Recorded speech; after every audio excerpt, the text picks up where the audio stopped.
the puzzle that rebuilt his childhood home. The box wasn't delivered. It just appeared, propped against the sterile white door of his apartment like a forgotten thought.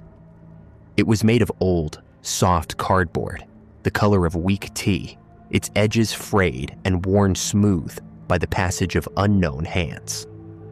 There was no shipping label, no return address, just a single image on the lid, a faded photograph of a 2-story house with a sprawling front porch and a picket fence. He didn't recognize the house, not at first, but a strange magnetic pull seemed to flow from it. Inside his minimalist apartment, all glass and shades of gray, the box felt like an artifact from another world. He ran his thumb over the peeling tape and slid the lid off with a dry, dusty whisper. He poured the contents onto his polished dining table, and 1,000 cardboard shapes cascaded out with a sound like rattling bones. His fingers hovered over the pile. He picked one up, the corner of a window, sky blue. Then another, a fragment of floral wallpaper, so familiar it made his breath catch. Without thinking, he fit them together. A soft, satisfying click echoed in the silent room. He found a third piece, then a fourth. A small, innocent corner of a life he'd almost forgotten began to form, and a feeling he couldn't name, something like warmth, bloomed in his chest. His name was Leo, and for the first time in a decade, he felt a flicker of genuine peace. The puzzle became his ritual. Each evening, after the quiet emptiness of his job, he'd return to the table and lose himself for hours, hunting for the right shapes, the right colors.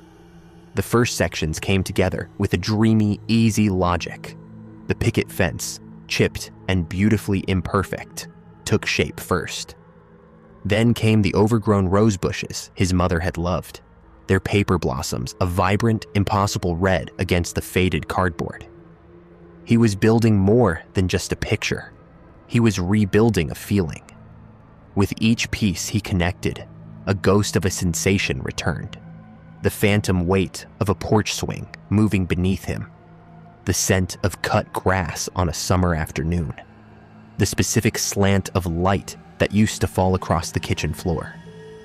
He assembled that kitchen next, marveling at the tiny, perfect details. The checkered linoleum, the yellow curtains, the chipped ceramic cookie jar, shaped like a smiling bear. These were the happy memories, the safe ones, the stories he told himself about his childhood. It was a strange kind of therapy. It felt like he was organizing the chaotic fragments of his past into a story that finally made sense. The chaos of his adult life, the sterile apartment, the quiet phone, the gnawing loneliness, retreated. The house on the table was his sanctuary. He worked methodically, finishing the exterior before moving inward, room by sunlit room. The living room with its worn armchair. The dining room with the long table where his family used to gather. It was all there, exactly as he chose to remember it. He was putting the pieces of his life back together, and the picture they were forming was a happy one. He was safe inside these cardboard walls. Then, the pieces began to fight back. It started subtly. He was working on the upstairs hallway, a long, narrow stretch he remembered as being perpetually dim. But the colors on the pieces were darker than he recalled, mottled with shades of near black that seemed to swallow the light in his apartment. The pieces no longer clicked together with that satisfying snap. Now he had to force them, jamming edges together that didn't feel right, his fingers aching from the effort. When the hallway was complete, it was wrong. It was longer, for one thing, stretching into an impossible, distorted perspective. And at the far end stood a door where no door should have been. A small, dark door he'd never seen before. A cold knot tightened in his stomach. He tried to pull the pieces apart to undo it, but they were fused together, immovable. From that point on, building the puzzle was no longer a comfort. It was a compulsion. He'd leave for work with the images burned into his mind and rush home with a frantic urgency. The puzzle was revealing things that didn't fit his story. He assembled his childhood bedroom, but but in the corner where his toy chest should have been, there was a dark stain on the floorboards. He pieced together a window, but peering in from the outside was a pale, gaunt face he didn't recognize, its eyes wide with a silent scream. The everyday was becoming twisted, profoundly wrong. He was learning that trauma doesn't file memories away neatly. It shatters them. And this puzzle was forcing every last piece back together, whether he wanted it to or not. He pieced together a section near the main staircase and a person began to form. Not his mother or father. It was a child, a small boy with his own face, huddled in the corner. The boy wasn't smiling. He was weeping, his small body contorted in fear. Leo stared at the image, his heart hammering against his ribs. He had no memory of this, none. The puzzle wasn't rebuilding his home anymore. It was showing him why it had fallen apart. He felt his own mind begin to fragment with it. He'd stare at his hands, then at the puzzle, unable to tell where the cardboard ended and his own skin began.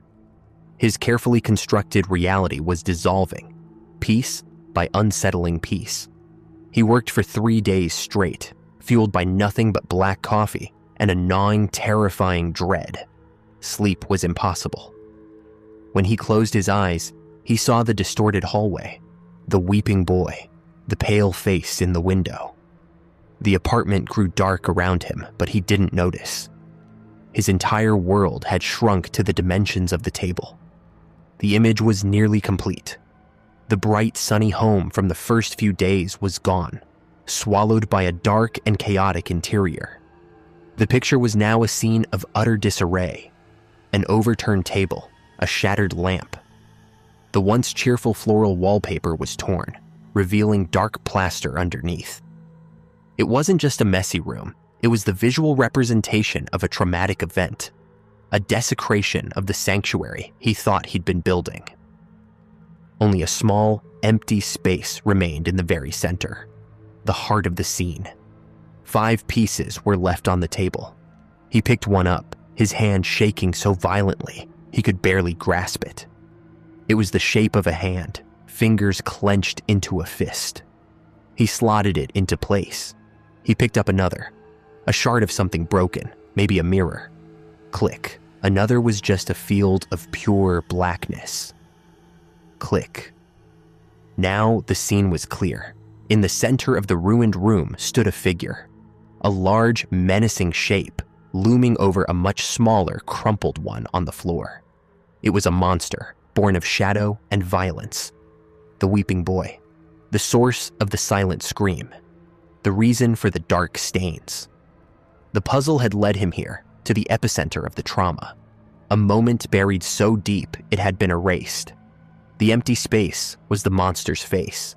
2 pieces remained. One was the edge of a face, the curve of a jaw. The other was dark, smooth, and featureless, with an odd sheen, almost like polished obsidian. It was the final piece, the monster's eye. He held it between his thumb and forefinger. A profound, heavy silence filled the room. His breath caught in his throat. He had to know. He had to see the face of the thing that had destroyed his home, the thing that had haunted the edges of this puzzle from the very beginning. With a final trembling movement, he pushed the last piece into the empty space. Click. The puzzle was complete. The image was whole. He leaned over the table, his eyes fixed on the monster's face, waiting for the revelation. And in that final, mirror-like piece, a reflection stared back at him.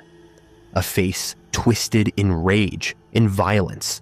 A face he shaved every morning. It was his own.